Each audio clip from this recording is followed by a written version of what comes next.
UFC Vegas 16, we got number 4 ranked Jack Hermansson, the Joker, facing off against number 13th ranked Marvin Vettori in the middleweight division. We have really a good display of a bunch of different weight classes on this card, and I can't wait to break them down. But before I get started, let me introduce you to my co-host, AJ. How are you doing, man? How are you living in this day and age? Hey, I'm living well, Derick. We might have got a 3-week shutdown here in California, but we still living nice, man. I'm happy to be back. How you doing?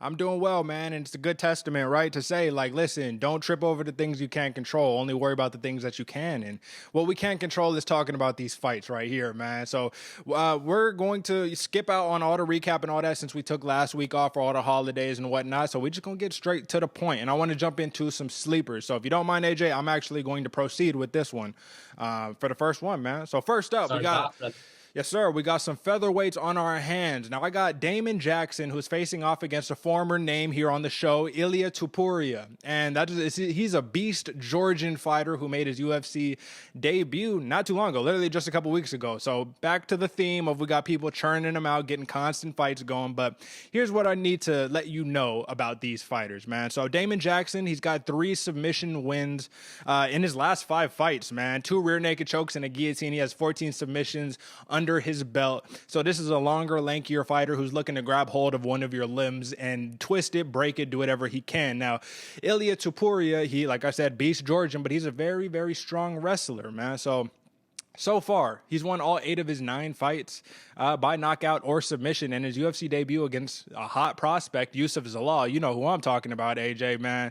Ultimately, man, high-level Greco-Roman grappling is the name of the game with this dude, and what you're going to be looking for within these sleepers is who is going to finish the other one first on the ground. Both of these dudes are looking for finishes as soon as they get you on the ground. No lay and pray, none of that. They want to be offensive-minded. So, I mean, it'll be really interesting to see who gets the grappling edge. And Topuria, he really wasn't forced to use his striking much versus Zalal. So that is, between both of these fighters, it's yet to be seen who has the striking edge. And lastly, man, this one is a sleeper because, listen, 2 high-level grapplers, you can't get better than that. If we see a limb broken, I would not be surprised. Or someone's going to sleep. So that's what I got for the first one. AJ, who you got next on your sleepers? Sounds like fun, Derick. For my first sleeper, I'm actually going with Matt Wiman versus Jordan Levitt. Now, Matt Wiman, he's a calm, scrappy veteran. And what I like about him, he literally has the look of a man who you can see he's saying to you, you want to scrap? All right, let's go. Like, bring it on. I like him because he will literally welcomes the heat with open arms. He will literally walk down the fight, hands down, arms open, letting you throw heat at his face while counterpunching. And it always makes for a fun fight to watch. Now, Jordan Levitt, he's a Contender Series prodigy. He's unorthodox, and he's a great grappler. So he's going to use his striking, open up the ground game, and work towards a finish. Pretty simple game strategy going forward for Jordan. But why I like this fight as a sleeper, Derick, is because it's going to be a good test for an old scrappy dog like Wiman. Now, basically, Levitt will employ the same strategy that was used against Wiman in his last fight where he suffered a loss. So in a sense, Wiman gets to run it back with the last opponent and show that he is able to still learn from his losses and also take some steam from a newcomer. Adversely, Levitt, if done properly, gets to add a pretty hefty notch to his belt in Wiman. So I'm excited to see where this fight goes forward. What do you think? What's your second sleeper, Derick?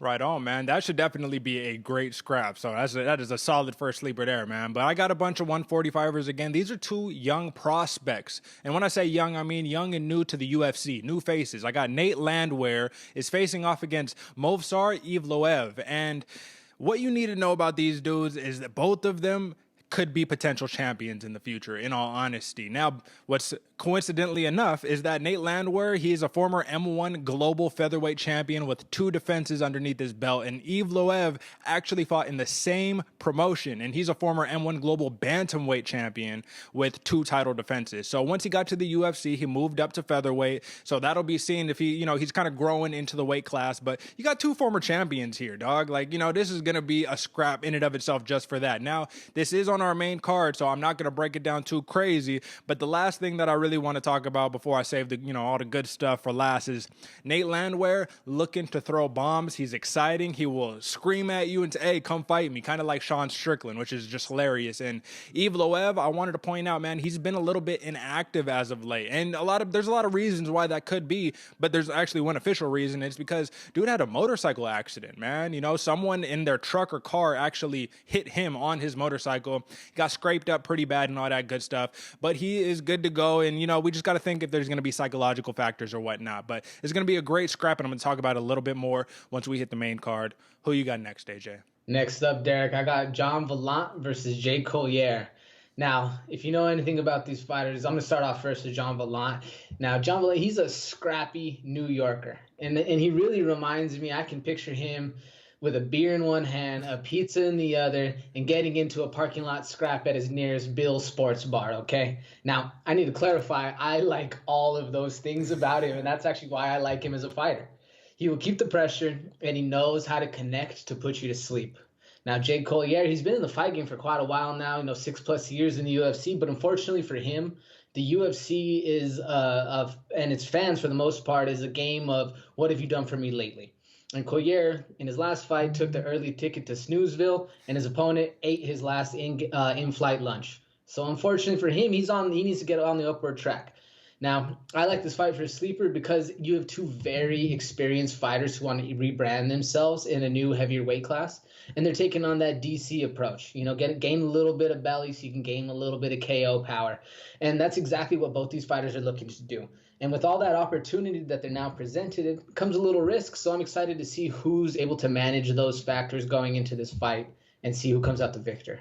What do you think, Derick? What's up? What's next for you? Right on. Well, this is my last sleeper, and once again, it's a main card. And, with our sleepers, we like to spread them out. Prelims give you one main card, but there's some weird stuff that happened for this event, and this bout got moved up to the main card. So here we go. I got some 155ers, the most stacked division in the UFC. I got Gabriel Mowgli Benitez, who is facing off against Justin, the Guitar Hero James. I still don't know why that's his nickname, but I actually dig it, man. What you need to know about these two cats is Benitez, dude's a UFC vet since 2007, man. He's been doing it for a long time. Now, Justin James, on the other hand, he is UFC vet. Let me take that back. He's an MMA veteran since 2007. Sorry about that. Now, Justin James, on the other hand, dude has 5 first-round finishes. So if there's one thing that's clear about him, he does not like to go the distance. Now, James is an orthodox fighter. Benitez is a southpaw fighter, And there's one thing you need to know about Benitez before I explain all the rest and, the main card breakdown. But Javier Mendez,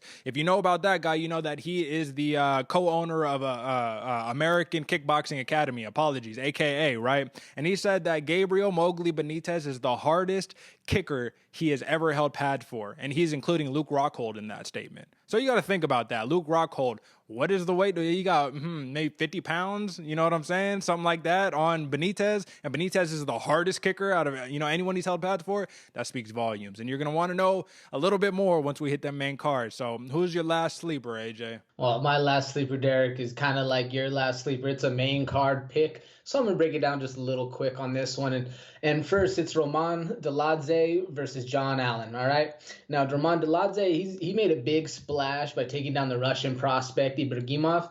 And Dolidze is here basically just to prove that he is real. And that wasn't a fluke in his last one. He's very smooth, and why I like him, he's very smooth in the switching stance, kind of like how I like to run it. And it's a lot of fun, man. He makes for a very interesting fighter. Now, John Allen, he's had some controversy in his last fight by failing his drug test, but in that fight, he showed that he can crack, and as well as he can handle one back. He's a Brazilian out of shoot the box, so his BJJ is solid, and he's going to push the pace. Now, for me, I like this fight as a sleeper because it's two pretty little to known prospects who have a big chance to make a huge impact on a 205-pound class that's somewhat up in the air with all the movement that's happening. And going into 2021, pay attention to these two fighters because going forward, I expect huge fireworks coming from them. All right, Derek. I think that's it for me on the thing. Is it main card picks next up? I think it's main card pick time, man. In the first bout on our main card, we have 6 fights on this main card, and it's one of my sleepers. So let's get into it, right? Nate Landwehr versus Movsar Evloev at 145 pounds, man. So I got a couple of questions for you about this, AJ, because these are, like I said, these are two young prospects, and we really don't know a lot about them, even though we've seen them fight kind of a little bit here in the UFC. Now, Landwehr, right? Dude's a big striker. He's in your face. He's a flashy striker. You know, he's exciting to watch, but he has yet to register one takedown in the UFC thus far. And I think that's pretty indicative of his fighting style, really. Now, what's the possibility that Movsar Evloev says, hey, man, I'm 3-0 in the UFC. I'm a former champ, so is Landwehr, but why don't I try to exploit that hole and, take him to the ground and wear him out there with some ground and pound and submission attempts instead of literally fighting at his strength, which is on the stand-up, man? Like, what do you think is the likelihood of that happening, and how much do you think fighters are thinking about that in these matchups? Well, I think it has a big effect on the whole outcome of the fight because I think Evloev has to put that into perspective, especially because of where he comes from. He's a Russian fighter and he's taken down a lot of people. He's 13-0. You know that is in his game plan. And actually kind of goes into a question I have for you, Derek. Why do you think the Russians are coming in and making such a huge impact? And personally, I think it is because of the fighting style, because they're able to integrate the takedowns as well as his heavy-handed strikes and able to kind of mix it up in a way that most typical orthodox strikers or orthodox grapplers aren't really going to see. And now, personally, for Nate Landwehr, I do think that his game is kind of shocking to people and kind of scary when you have this dude eating every shot you throw at him and yelling at your face like that he wants more. I think the only way to go about that is to take him down and kind of show him something he hasn't seen. What do you think? Well, what's interesting is his last fight was versus Darren Elkins, who is a bona fide wrestler, and Landwehr won the fight, man. He beat him in the war. So that's what's interesting is both of these fighters have that real winner's mentality, kind of circling back to what you're talking about Evloev being a Russian fighter, right? It's that crazy dog-eat-dog winner mentality that both of these fighters hold, which is really what's interesting. But I think that's kind of answers why Evloev and all these other Russian fighters are coming out and taking names and doing what they're doing, kind of like a Merab Davishvili. These dudes are technical. These dudes are taught, they work harder than a lot of other athletes, man. I just think it's a cultural thing, kind of unrelated, but if you're in an Asian culture, you're probably stressing academics a little more than we do here in the Americas. We like sports a little bit more, things like that, right? So it's an interesting thing to contemplate, but I guess the last question to wrap around for this matchup, man, is, as I talked about, Evloev, he just got, recovered from a motorcycle accident. How much psychological impact does that have in a bout? You know what I mean? Like, you had something a little more important than the fight, right? You had a life-threatening incident. So what do you think about that? I would think it'd put it into a little more constructs. Actually, it'd make him a little more focused on the fight. Sure. For dealing with that outside effects and him seeing where his life could change and where things aren't necessarily always given. He has to fight literally in terms. He's now fighting in a cage. Yeah. Actually, it's a little less, I guess, threatening or a little less drastic or a little I can't exactly Like, put the it word puts up things in perspective to a degree, right? You say, listen, yeah, I've already done something way worse than anything that can happen to me in this cage. Let's fucking exactly. get It it. Yeah, takes a man. little of the stress off in the fight because life happens, and now that he knows he can live through that, it takes a little bit of the ease off, especially going into a scary fighter like Landwehr, where he's going to bring the fight. Because, like you said, he won his last fight against Darren Elkins, and he might have won it by decision, but he put it to Elkins, where he was a bloody mess. So Landwehr's going to be bringing the heat. I agree, man. So ultimately, I'd say I have to put the icing on the cake for this one. Evloev, he's more of a technical striker. Landwehr, he's more of a brawler, right? So what will be really interesting is to see who leaves victorious on Saturday. So with that being said, who are you going for, AJ? What's your pick on this one? Derek, I got Landwehr KO round 3 for this one. What do you think? Interesting, man. So I'm going Evloev. and I'm going with a decision due to the technical ability of his striking. I know neither of these fighters are going to quit. I think that's why I picked the decision, because I just can't envision a knockout with how hard-headed these two dudes are. But ultimately, man, there's something scary about these Russians, and I'm going to give him the edge ultimately, man, because though you don't want to mess with those guys. So let's move on to the next one, man. We got your sleeper here. We got Roman Dolidze. I'm sorry. That's hard. There we go. Versus John Allen, man, at 205 pounds. So you broke it down already a little bit, AJ. What kind of questions you got about this fight, man? So Derick, my question, and just to break it down a little further on Dolidze, I kind of like him because he's the new class of fighter. He's well-rounded, and he's been doing this so young that he can throw in these flashy, unconventional strikes, as well as have them grappling to not worry about being taken down. But my question to you, Derick, is what would you say are some keys to success against someone who is so well-versed on the ground and in what little pro fights he has display the unconventional KO power? What can John Allen do against an opponent like Dolidze? Well, what's interesting in my tape study of John Allen is that he's not like he's unproficient on the ground. I mean, this dude can handle himself on the ground. He has 3 submission wins, the same amount as Dolidze, right? So when I watched him intentionally take his opponents to the ground, intentionally get on top of him and start looking for arm locks, that told me, okay, your mindset's a little bit different. Now, when you look at Dolidze, right, what does he do when he gets on the ground? He tries to use his guard, right? He opens up his guard kind of like a Ryan Hall and just stays on the ground waiting to bring you in. So I think the key ultimately, kind of like the Landwehr versus Evloev fight, is you can't fight them at their strength. I know that Dolidze has great kicks, man. I know that for sure. But John Allen packs a real pop in his punch and all of his strikes, really. So I think the key, believe it or not, is going to not really make sense to a degree, but in my mind it makes sense. And I think the key here is the ground and pound, not the submissions on the ground, but who can control in the half guard and just start slamming down those strikes to get their opponent uncomfortable. And then we'll see where it evolves. But I have a question for you, man.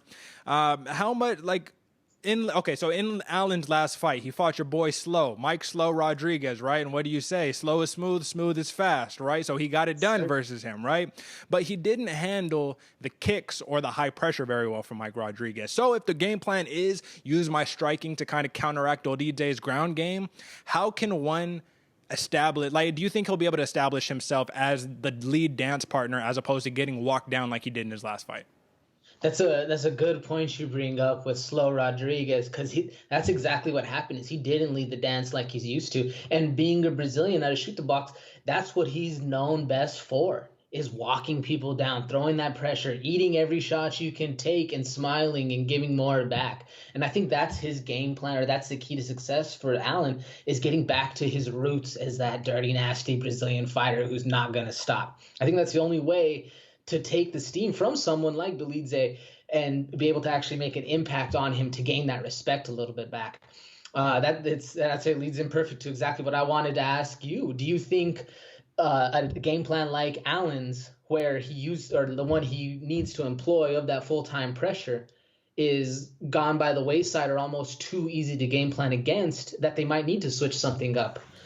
Well, one thing that I realized when watching Dolidze's last fight versus Khadis Ibragimov, and I've talked about him on the show before, man, talk about a pure power puncher. That's who he fought. So when he fought a dude who was walking forward, basically what he did is, all right, I'm going to wait for you to punch and I'm going to counter you, and I'm going to win the fight. And it's literally what he did. He countered him with a head kick and finished it with ground and pound. So it's going to be a tough fight for Allen, man. This is going to be a very tough fight. But one thing that I think is something that we got to keep an eye out is John Allen has 9 knockouts in comparison to Dolidze with his 4 knockouts, which the final question that I have regarding this bout is, in the UFC, streaks of all kinds come to an end, right? You could have 10 knockouts in a row. You come to the UFC, you're fighting a higher level of competition and a higher caliber of opponents. How much do you take knockout streaks or submission streaks into account when you're choosing the winner of a fight like this one?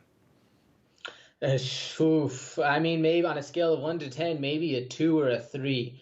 It does come into effect, but I mean, being in there and when shots are flying, man, it's a gamble, you know, and it's literally a 50-50 chance of who can win every single night. And sometimes it's not your night, and sometimes you do get your hand raised, and sometimes you go to bed.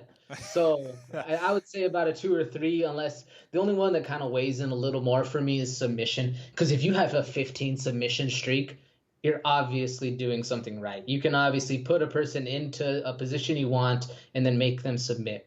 Whereas as far as knockouts, sometimes that's just lucky, you know? I Um, agree. Luck is yeah. definitely a component, man. So ultimately, let me just put the final caveat on this. We talked about a USADA pop for John Allen. We need to be specific here. He was suspended by USADA for estrogen blockers in 2019, which is generally speaking, a clear indication of steroid use because the estrogen blockers is what, blocks all the. Listen, man, there's another USADA pop that we're gonna talk about in some of these upcoming fights, man. And it's gonna be a little cleaner than this one. So we got to keep an eye out. We could see a lack of performance coming back from the post USADA results and whatnot. So ultimately, man, what's your pick? Man, I got Delize KO round 1. Wow. Okay, you giving them some real pop on that. I'm going to Leeds as well, but I'm going with the decision to win. I think that this is going to be a hard fought battle. This could be a war, definitely, man. So let's move on to the next one. This one, we got some women flyweights, 125 pounds here.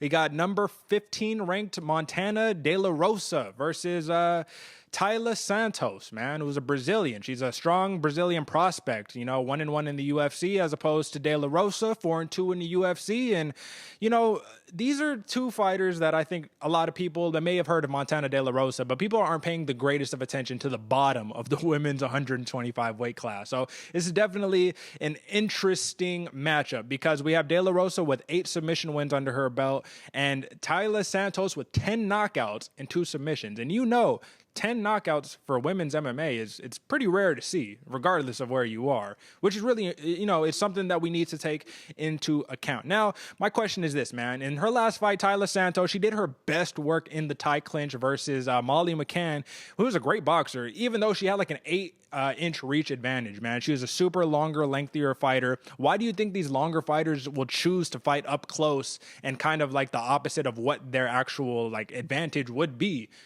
She's a Brazilian, so the tie clinch kind of makes sense, right? But like, why do you think these fighters are doing that? I think that's exactly it, Derick, is the knees. Because when you're a taller fighter and you have range, you can grab onto them, use that tie clinch and throw them around, and throw knees to the head instead of knees to the midsection or chest. So you're actually able to get up higher and connect point to chin. And I think that's really where Talia Santos shows her savagery, is she's able to hit you in places that most women don't, with power that most women don't have. And I think that's one of her biggest keys to success, besides the fact that she basically throws 0 jabs. Yeah, no, for real, man. So let me just point out this caveat before my next question, man. In her last 4 fights, Montana De La Rosa has 9 takedowns, right? She's very takedown oriented. She's looking for submissions, all that. Obviously, 8 submission wins, no knockouts, 3 decisions. But Tayla Santos, man, in 3 fights, so 1 less fight, she has 7 takedowns, and she is very offensive minded on the ground. So both of these fighters defend over half of all attempted takedowns that come their way. If this fight does go to the ground, who has the ground advantage in your opinion? Derick, I'm a little one-sided on this fight. I won't lie to you. I think Santos has the advantage, bar none, on all the ground and the striking categories. I think she's just too strong. She's too big. And although Montana De La Rosa is a little more experienced, I just don't think she necessarily has that grit or that dog in her to put it to someone like Santos, who has that. And I kind of see a little bit of Amanda Nunes in her, and that Amanda Nunes dog, where she's going to hit you hard and be okay with taking a shot back. And I don't think Montana De La Rosa has it in her to actually either hurt her on the ground or pull her into submission. You know what I'm saying? Okay, one last question for you then, because it's interesting that you say that. Now, I have to point this out because you said exactly what you said. Now, if we have this indication, right, Santos, she's going to come out sprinting across the cage. She's scared. She looks like a scary fighter, totally. Don't get me wrong. But in their last 5, Montana De La Rosa has a win against Mara Bohela. And you know who has a loss against her? Tayla Santos. So my question to you is, what do you think when you hear that? Is there a psychological edge knowing that De La Rosa is like, dude, you lost to somebody that I handily beat, and you lost pretty bad to them? Is there a psychological edge there? You got to give something, right? I would definitely think that has a little something to do with it, unless there's like extenuating circumstances where it's like, you got caught in that first 30 seconds, or it is your second fight. But I think that does have a little something, a little kick in the back of the head. But it could be a good thing going into the fight, where you think like, yo, that dude took my lunch money, I'm gonna get him this time. Instead of like, oh yeah, he already beat me up. So, and I think that's what Santos has, that mentality of that I'm gonna get you back. So Yeah. I don't necessarily know if it'd be a good or a bad thing, but I definitely do think it has an effect on the fight. Okay. Okay. Well, listen, man. At the end of the day, let's get into our picks for this card. But I do have to note, Montana De La Rosa has a 68-inch reach, and so does Tyler Santos, 68-inch reach. But when she fought Molly McCann, we have to talk about this. Her only win in the UFC came against a fighter who had an 8-inch reach disadvantage. So this is something we have to keep an eye on. Now, who are you picking in this? Clearly Santos, but how are we doing this? Yeah, Derek, clearly Santos, but I'm going Santos TKO stoppage round 2.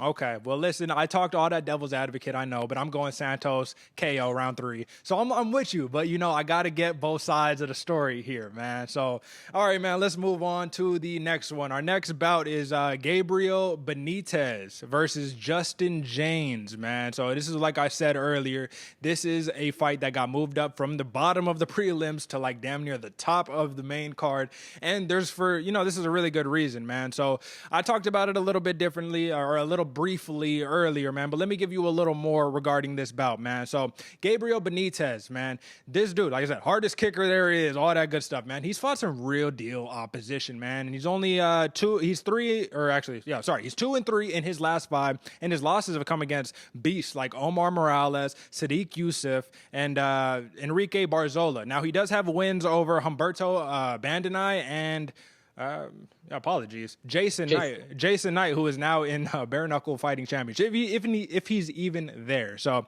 like I said, this dude's been doing it for quite some time. I think that the one thing you need to look out for in this fight, in terms of the determining who's going to win or lose, is who is going to lead that dance one more time. Because one thing that I noticed is Justin James, man, came out short notice against Frank Camacho and TKO'd him, but he emptied out the gas tank in the first round. So, all right, call it what it is. Cool. Gets his next fight against Gavin Tucker. Very undefeated, very, very high-level prospect in the UFC, and it's very back and forth. But, I mean, Justin James almost got choked out a couple times, ended up actually getting choked out, but he also almost knocked out Tucker and almost choked out Tucker as well. So both of these dudes got some scrap, they got some heart, man. My question to you is, who you think is getting walked down in this matchup, AJ? Oh, if all goes like Benitez's last match, I expect him to get walked down. I expect Justin James to control a lot of the pressure, maintain a lot of the distance, and do a lot of the damage. Benitez, to me, he comes so highly recommended, like you said, with the AKA Javier Mendez coming out and saying that, which is true. Like it's known that Gabriel Benitez really comes out with some force, but he just hasn't done enough to impress the UFC brass, for one, or the UFC fan base in general. And in his last fight, to me, it looked like he was more distracted with his hair and the bright lights than the guy punching him in the face. So if all goes like last fight, I think Benitez is going to be walked down. But he does have, like I said, he does come from such a highly recommended camp, and he does have some truly amazing MMA skills. So if he's able to turn things around like he should, then, it's anyone's fight. That's what I think, Derek. Well, so I have to say this, man. And listen, this is not an excuse, because all the fighters got to go through it now at this point. But in his fight against Sadiq Youssef, I believe that Gabriel Benitez, it was still crowds. It was normal, right? And then the next fight, which he loses to Omar Morales, there's no crowd, no activity. His hair is long. All of a sudden, his hair is in his eyes. But there's one thing that changes the entire game in terms of this matchup, at least for me, right? And it's that when I watched Justin James in his last fight against Gavin Tucker, well, guess what? Gavin Tucker, he's a southpaw. He's not just a southpaw. He's a high-level striking southpaw. And one thing Justin James did not do well with whatsoever was kicks from the southpaw stance. Well, guess what? Gabriel Benitez is a southpaw. Guess what? Gabriel Benitez is the hardest kicker in the game, according to Javier Mendez, right? And guess what? Gabriel Benitez throws those kicks from start to finish. That's how he opens up his offense, is through the leg kicks. And it's really hard to throw leg kicks when you're getting walked down the entire fight, which is why, for me, this entire fight is literally predicated off of who leads the dance. I can't give you an answer on who's going to win unless that question gets answered, right? But I have another question from you. So, and obviously what I just said, Justin James, he struggles with kicks from southpaws, right? Do you think he'll be able to endure the leg kicks from Benitez? And how much do you really factor in leg kicks in terms of a bout, man? Some judges, they don't even really like to score it as points, but we know you get 3, 4, 5 of those things from the right kicker to the right person's leg, and that's immobilized. You're done. What do you think? Well, Derek, I think there's two schools of thought on this. One from the judges and one from the fighters. As a judge, you think someone's just throwing their leg out there and making contact. It doesn't really hurt, and it's kind of not really the most exciting strike to see, versus like a head kick or something. You know what I'm saying? So I can see why some judges wouldn't like to score it maybe more than how they would score a jab, which to me doesn't make any sense at all. But because if you've been in there and you felt a leg kick, you know that that's the only strike that actually hurts. You can take a punch to the face, you can get hit, you can get anything, and it doesn't really hurt that bad. You feel it later, but a leg kick, man, it shuts you down and you feel it instantly and you don't want to play anymore.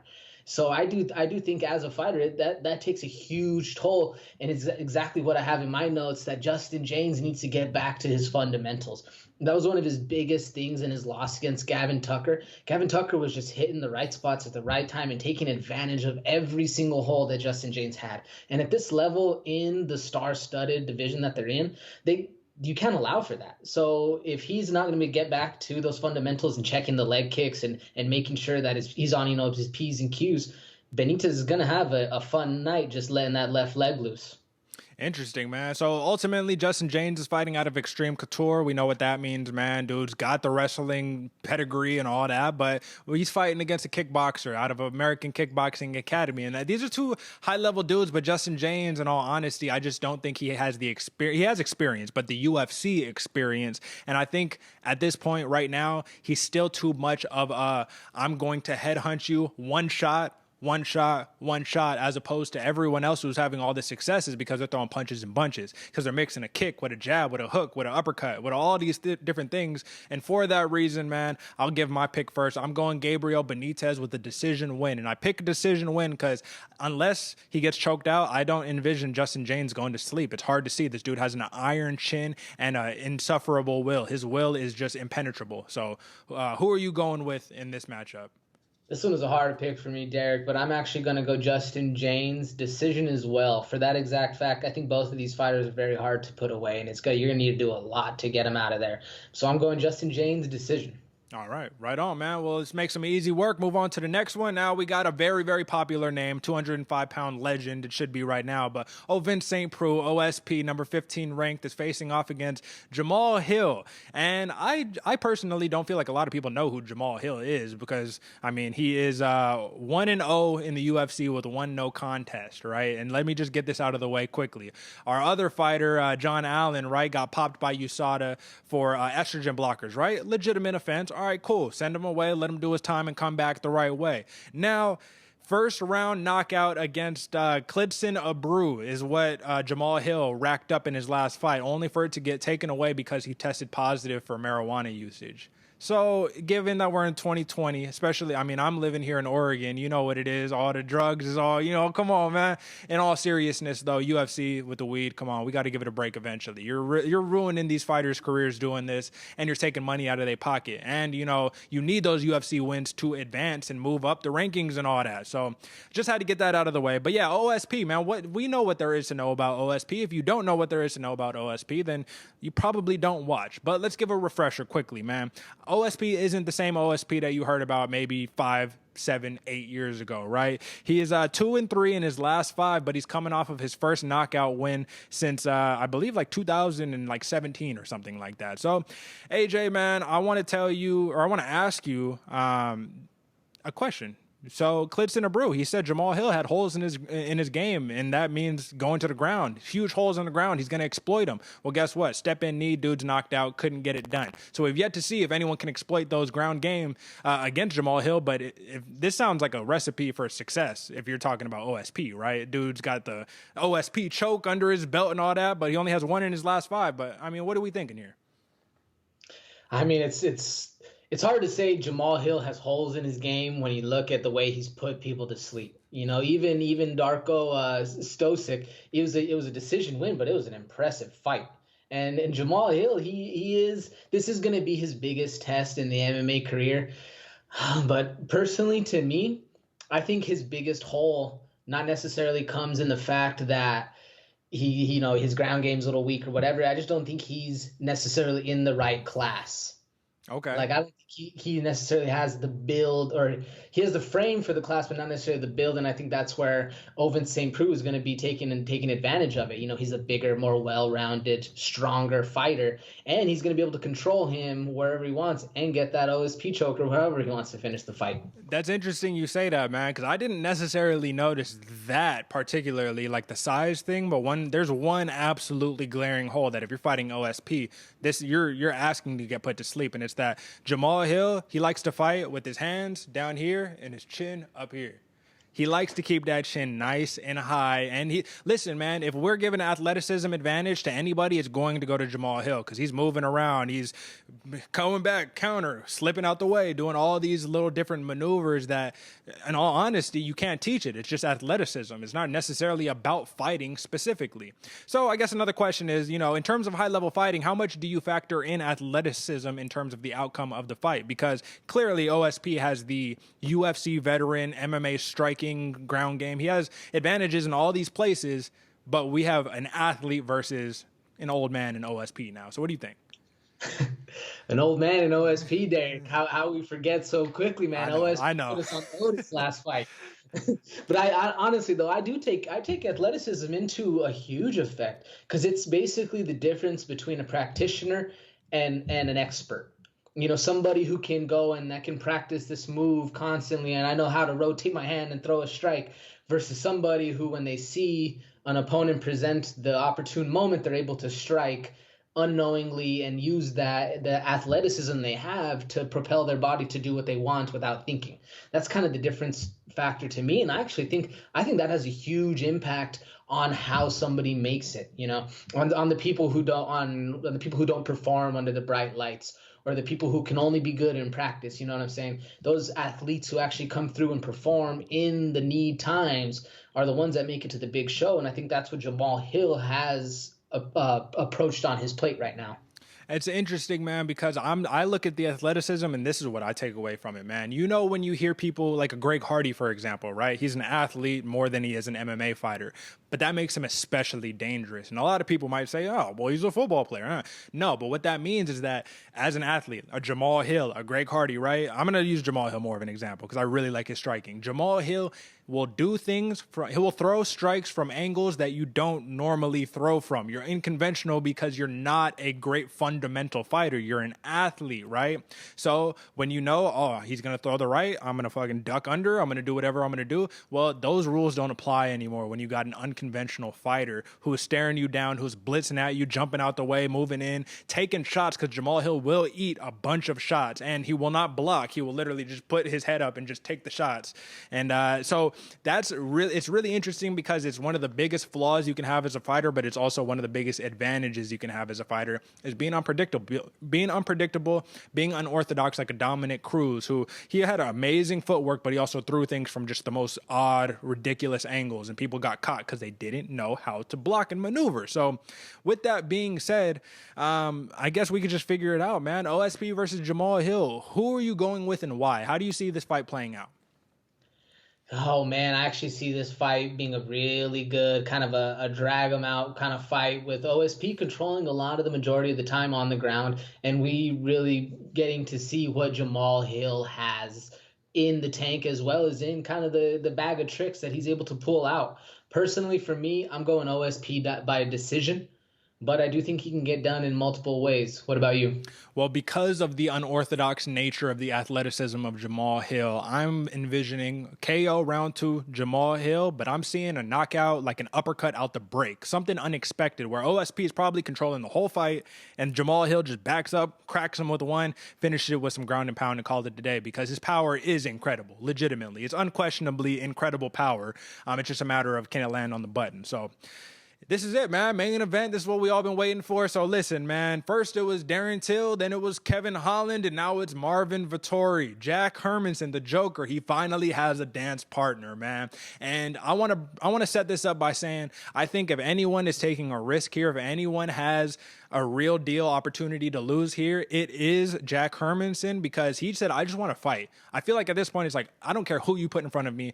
Put someone in front of me. I got the number 4 spot next to my name. I don't care. I'm going to get him out of there. Think about it. Darren Till, Kevin Holland, Marvin Vettori. They're literally 3 fighters with 3 completely different styles that he's had to just figure out on the game plan. And here we go, man. Figuring all that out on the fly. So I wanted to kind of talk a little open-ended about this one, man. So I don't really have too much prepared here. But one thing that I wanted to note is that Jack Hermansson in his last loss, which was against Jared Cannonier, right? Scary dude, knockout artist, dude. We thought he was about to be fighting for the belt next, right? But Hermansson looked very strong there, man. Kicks was looking incredible. Timing was good, feints were good, and he just got caught with an uppercut, man. He literally just got caught, and that was it. So it's not like this dude got just starched, put out. It's like this is a dangerous, dangerous fighter.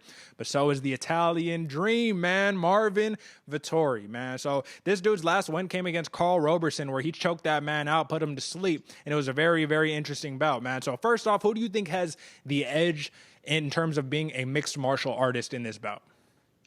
I think in the terms of being a mixed martial artist, Derek, I definitely got to give it to the Joker.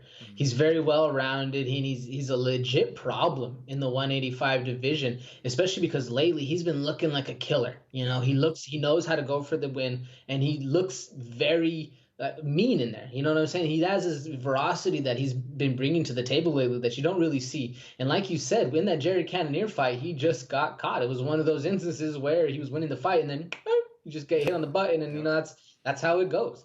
So personally, I think Jack Hermansson has a little more well-rounded skill, but Marvin Vettori, you got to watch out, man. That boy is a killer. So can we agree here that Marvin Vettori, while I think he's very dangerous, but I think if you don't know too much about him, you literally think, oh, that's that mean dude who is just like a huge power puncher, right? Little do they know, man, this dude has 9 submission wins under his belt. Dude's a Brazilian jiu-jitsu black belt, I'm almost positive. And this dude, like I said, he got it done on the ground in his last fight. But Marvin Vettori, to me, is another one of those dudes who isn't using his technical ability as much as he's using ferocity, strength, and explosiveness, right? Jack Hermansson, I think he truly has technical ability where he doesn't need to rely upon those things. So being that this is a 5-round fight, I do not envision this thing going well for Vettori if it lasts 5 rounds, right? I think Jack Hermansson, I think he has the complete edge in terms of endurance, cardio, and going the distance, man.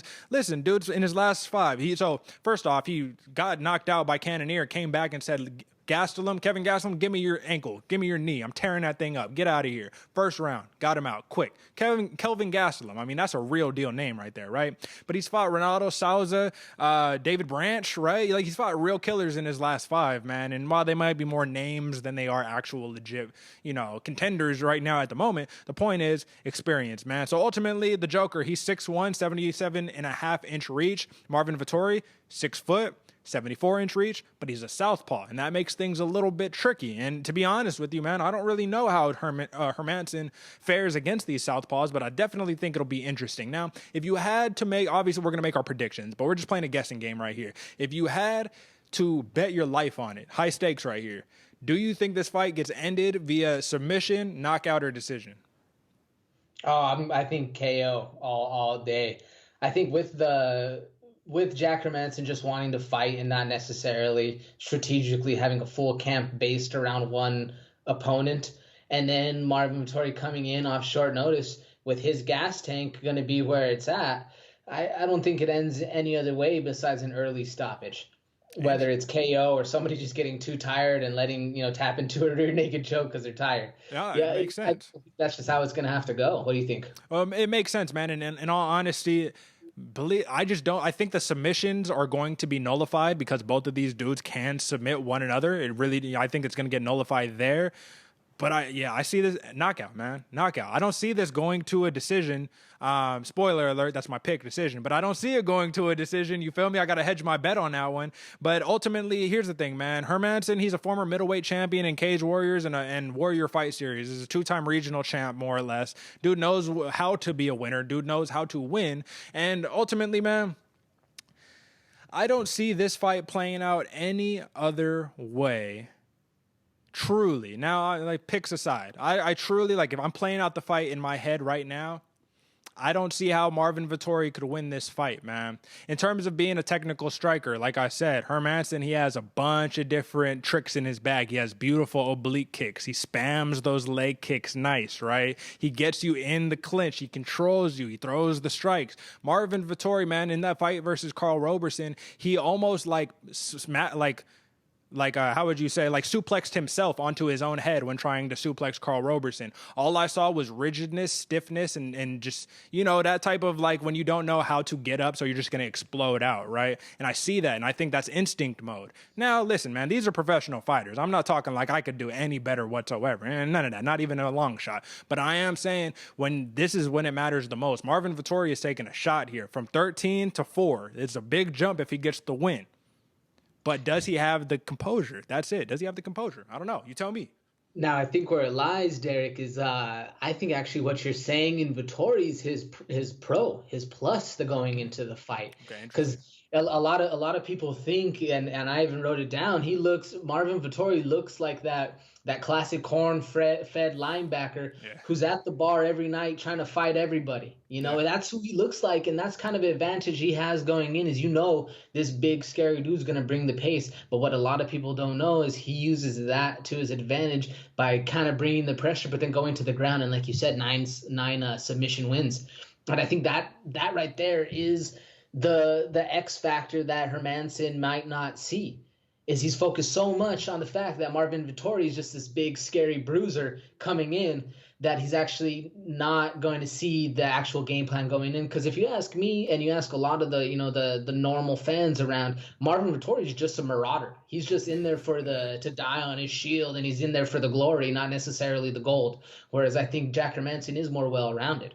So who knows, like you said, who knows how it's going to go? And I definitely couldn't do better one way or the other. But I think that secret factor of that Marvin Vettori has and can pull from with the ground game is what is going to lead him to a little bit better of a fight.